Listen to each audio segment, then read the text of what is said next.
संपद। तेणु हे भक्त समाज, आमर स्वास्थ्य को ध्यान देवाई आज मु भिडियोटी करुच्ची। आपण माने पूर्ण मात्रा रे खातु नहीं, अधा पेट भरा खातु, लघु और सादा भोजन करंतु, सुषम खाद्य खातु, सब प्रकार खाद्य भगवान को अर्पण करी भोजन करंतु, व्रत उपवास करंतु, एकादशी उपवास करंतु, केवल दूध फल मूल अन्न एहाकु ही भोजन करंतु।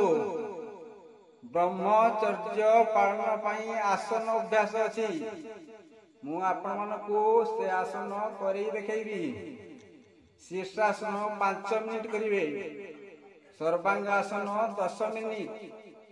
उपास और एकादशी तिथि रविवार दिन माने करे जप तप गीत पाठ घंटा कीर्तन ध्यान यही सबू पूजा विधि अनुसार भक्ति मार्ग रे रहिबे। सिद्धासन 30 मिनिट, पद्मासन अति कम रे 15 मिनिट, प्राणायाम 30 मिनिट।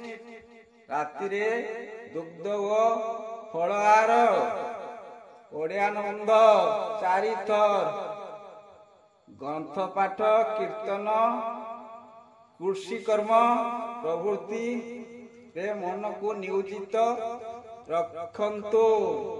कीर्तन 30 मिनिट, भल करी बुझंतु। प्रार्थना 2 मिनिट, सत्संग 1 घंटा। प्रातः काल त्रिफला पान 3टी फल, त्रिफला पानी पान कर। ध्यान 30 मिनिट करंतु। ओम प्रणव मंत्र ओंकार मंत्र जपी इष्ट देवी को आपण मानकर अनुसार इष्ट शांति करंतु। तांको उपरे ताडक 10 रु 30 मिनिट भितर हेबा दरकार। भजन और जप 30 मिनिट। ग्रीष्म काल रे बादाम और मिश्री सर्वत पान करिवे। स्वास्थ्य ही संपद, स्वास्थ्य को ध्यान देबे। आसंतु मु प्रैक्टिकली किछि आसन करूची आपण मानको।